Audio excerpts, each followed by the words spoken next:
Hi, my name's Andy. Thanks for joining me for this flipped preaching video where we look at the passage from Mark's Gospel for the week to come ahead of time to get our heads around it. This week it's a brilliant passage, a longer one than last week, but really good. It's Mark 5, 21 to 43, and it's two stories interwoven together in a style that Mark likes to do. Called a sandwich. So we have a story of Jesus being called to heal one of the synagogue leader's daughters, who's very poorly. In fact, she died at this stage. She's at the point of death. So we've got this story going on, but then while Jesus is getting there, someone interrupts. There's another story interrupts it in the middle, and then we go back to the story of the synagogue leader who's called Jairus and his daughter at the end. And it's called a sandwich. You've got these two stories kind of sandwiched together. And it's something that Mark does again and again. And it shows that actually the two stories are not randomly interspersed. They're actually got the same deep truth together. So these two people who need healing. There's Jairus' daughter, and there's this other woman who's a low-ranking person in society who has been bleeding for 12 years and is therefore ritually unclean, can't go to the temple, can't be forgiven for her sins, can't be part of the Jewish society, someone who's very much on the margins of society.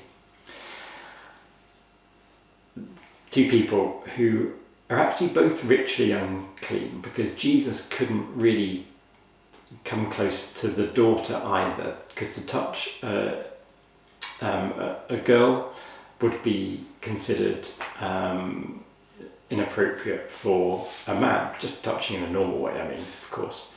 And if she had died, to touch a dead body would also make you ritually unclean. So there's a lot going on here about ritual uncleanliness. People thought that you had to try to be holy, and if you came into contact with something, that could make you unholy.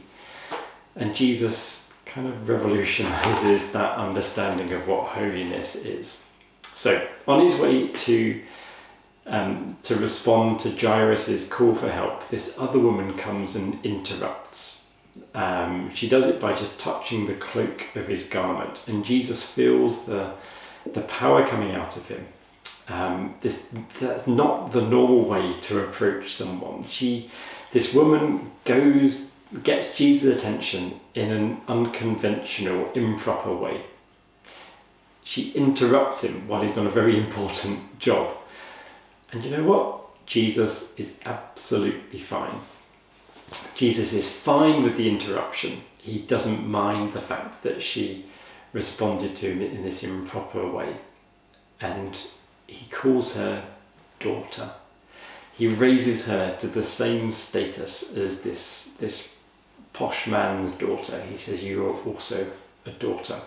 Beautiful little detail that shows the inclusion of God there. And she's healed. She's cured of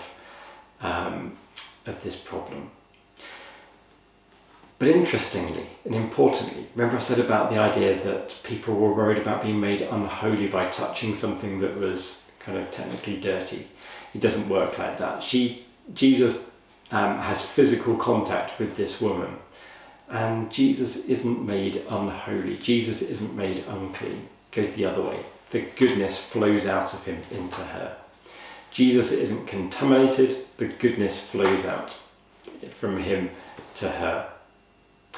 And when this happens, when the healing flows from Jesus into this woman, he stops and he wants to find out who it is, and he stops and he asks the crowd, he searches the crowd for the person who touched him. It's really cool that Jesus searches us out more than we search him out. She made a very tentative approach towards him, but he says, "No, stop it. Stop the press. I want to know exactly who touched me. I want to get to know them. I want to bring them in." Jesus is interested in you more than you're interested in him. How beautiful is that? And then when Jesus does get to see Jairus' daughter, who by this stage has died. Jesus says, it's an amazingly profound word. It says she's not dead, she's just asleep. Because Jesus brings the eternal kingdom wherever he goes, and death is defeated in the person and action of Jesus. So actually, she's not dead, she's just asleep, and he raises her from the dead in a prefiguring of what will happen to all of us, that we will all be raised from the dead. We're all just asleep, not dead. So much going on in this. So much beautiful detail about what God is like. God doesn't mind being interrupted. God is not fazed by things that seem to make us dirty or impure.